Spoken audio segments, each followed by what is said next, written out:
We open on something happening in another place and time. This imposing figure shows up in a man's bedroom and informs him that he has been found unworthy of having existed.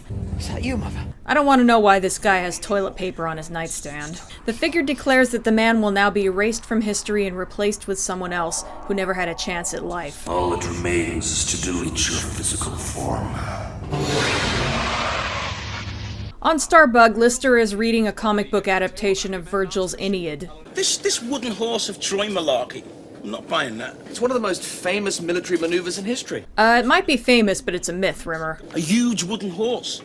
Just large enough to happily contain 500 Greeks in full battle dress. Are you telling me that not one Trojan goes, hang on a minute, that's a bit of a funny prezi? And that's why. Anyway, they're interrupted when Starbug suddenly changes direction and starts heading back to Red Dwarf, and Holly doesn't know why. Suddenly, Lister is being controlled and a voice takes over. Who are you? Tremble at my name, for I am the Inquisitor. The Inquisitor? So this is the guy from the beginning, and he tells them that they will head back to Red Dwarf, where they will face judgment, and each will have to justify their existence.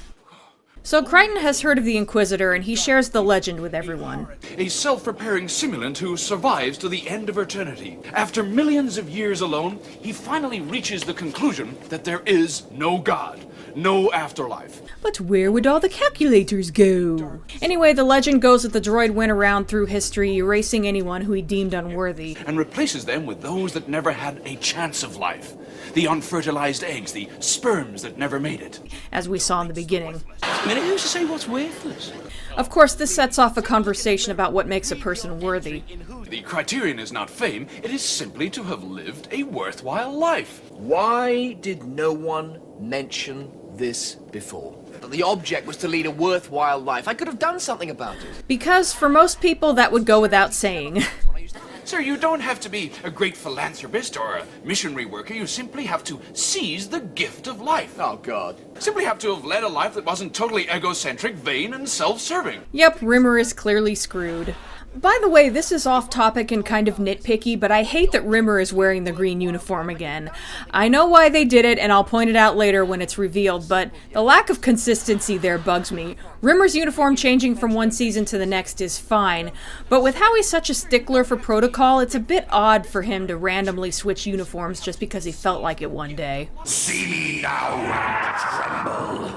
After getting off Starbug, they encounter the Inquisitor in the halls. Prove to me you are worthy of the honor of life, or drink deeply from the well of nothingness for all eternity. Anyway, he again tells them that they will be judged, and Rimmer will be the first. The gift of life.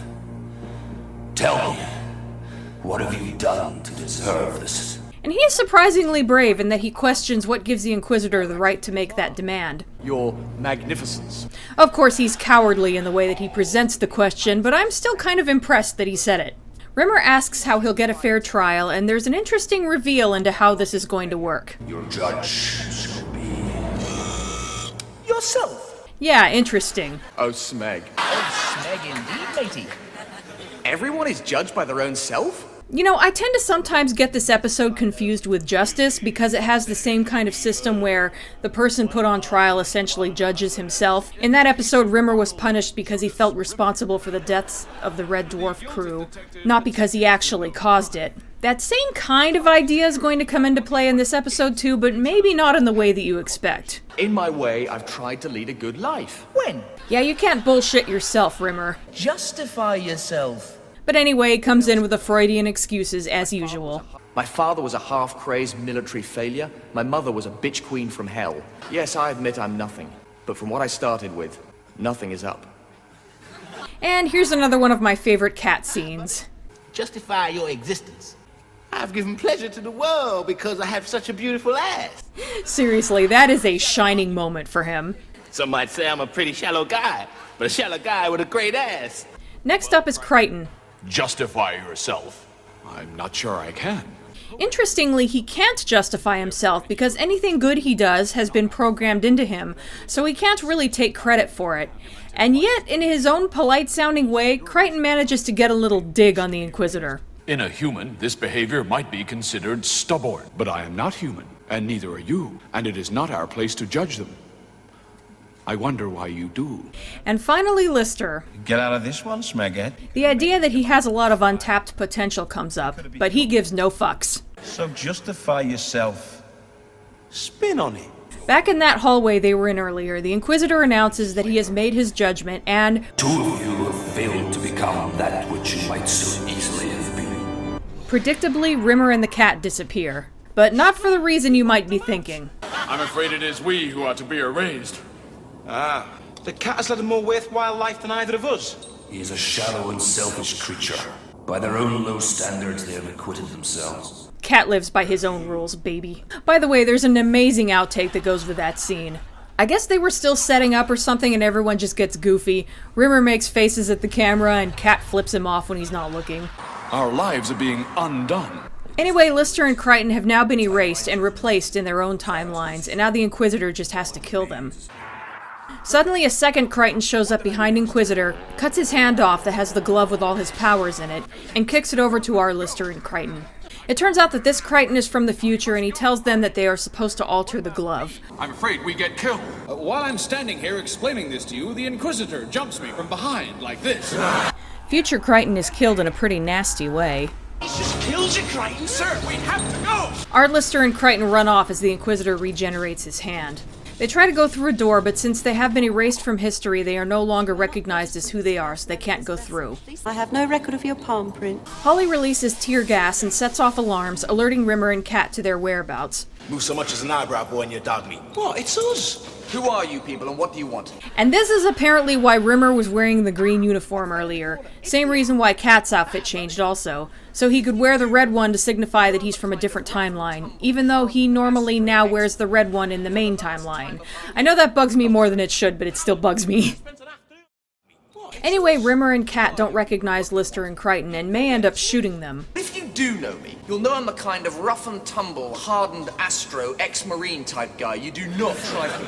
No, you're not. But Lister starts naming off everything he knows about Rimmer that most people wouldn't know. You've got 3 brothers, John, Howard and Frank. You once spent an afternoon on the Samaritan switchboard, and 4 people committed suicide. Your middle name's Judas, but you tell everyone that it's Jonathan. You sign all your official letters A.J. Rimmer, BSc. And BSc stands for Bronze Swimming Certificate. I love that a lot of those things were mentioned in previous episodes. Who the smack of these guys, Rimmer?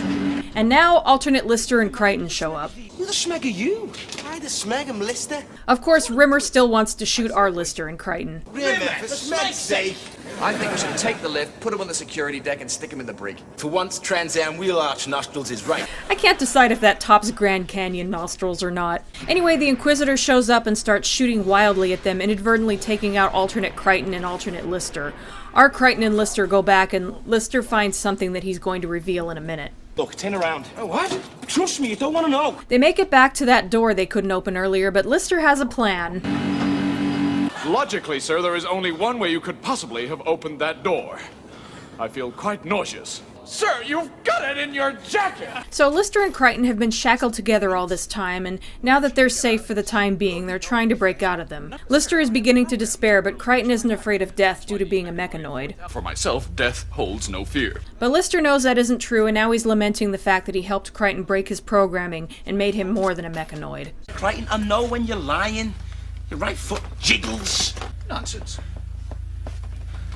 I'm not afraid to die. Haven't you got through those damn manacles yet, Crichton? Anyway, Crichton has figured out that the way the Inquisitor's device works is that it's time-based and causes the victim to age really fast and disintegrate, which kind of makes sense with how they turn into skeletons. And it turns out that he's able to do the same with the shackles, so now they're free. Rimmer and Cat catch up with them and declare that they are on their side now due to being afraid of the Inquisitor. He killed our 2 crewmates in cold blood. He's a monster. And now the plan is for Lister to wear the glove and somehow use it against the Inquisitor. You can't wear it, Crichton. Why not? You're programmed not to kill. So they all go out and the Inquisitor shows up, quickly killing Rimmer and... Kitty, no! Anyway, the Inquisitor finds Lister and messes with him a bit by turning him into a child and then an old man before getting ready to finish him off. Excuse me, could I just distract you for a brief second? Crichton to the rescue! Now each of them has a glove. I've got to go back in time and sacrifice myself in order that we can get into this mess we're in now in the first place. Also, if I had to pick a favorite Crichton line, this might be it. All in all, today's been a bit of a bummer, hasn't it, sir? So Lister's plan appears to be to suspend the Inquisitor over a chasm with a rope and possibly drop him. But then he saves him at the last minute. Why? Because if I save your life and you erase me, I won't be there to save your life and you'll die. That's not really... If I erase you from history, you will never have existed to threaten my life in the first place. Yeah, what he said. That's a point.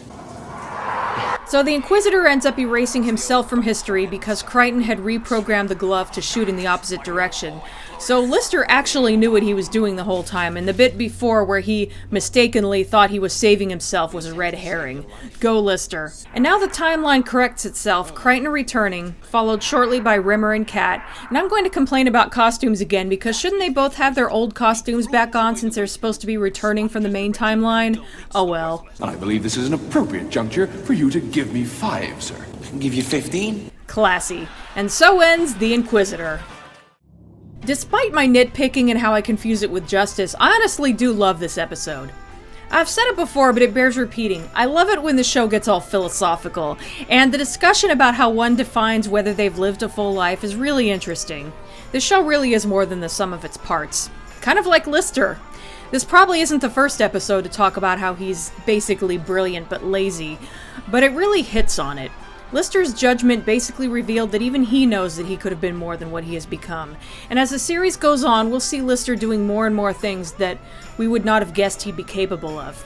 As for the Inquisitor, by the way, I don't recommend making a drinking game out of how many times I've said the Inquisitor in this video. You will be dead. I think he looks pretty cool, and considering this is a comedy, I think they do a good job of making him seem intimidating. With the way they handle costuming on this show, he's probably a mishmash of random costume parts they had laying around, but if so, those were some good finds. Also, random fact, originally they were going to have him remove his mask during the final scene with Lister, revealing that he has a human-looking face, but decided against it and ended up reshooting it with the mask on. I actually prefer not seeing his face. We already know that he's a simulant and probably looks humanoid, so there's no need for the reveal, plus I think it humanizes him too much. He looks more machine-like with the mask on, and that helps him to be more intimidating. Other than that, the comedy is spot on. The judgment scene is probably one of my favorites in the series overall. Frankly, Season 5 is pretty solid overall on both the comedy and philosophy, so you won't hear too many complaints from me outside of nitpicking costume choices. Next up is another Rimmer episode, Terraform. See you then.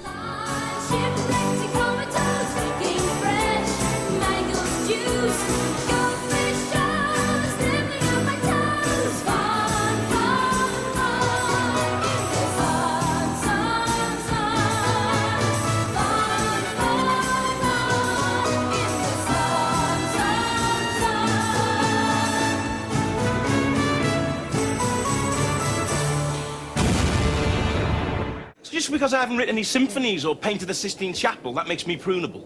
No, being a totally worthless, unwashed space bum, that's what makes you brutal.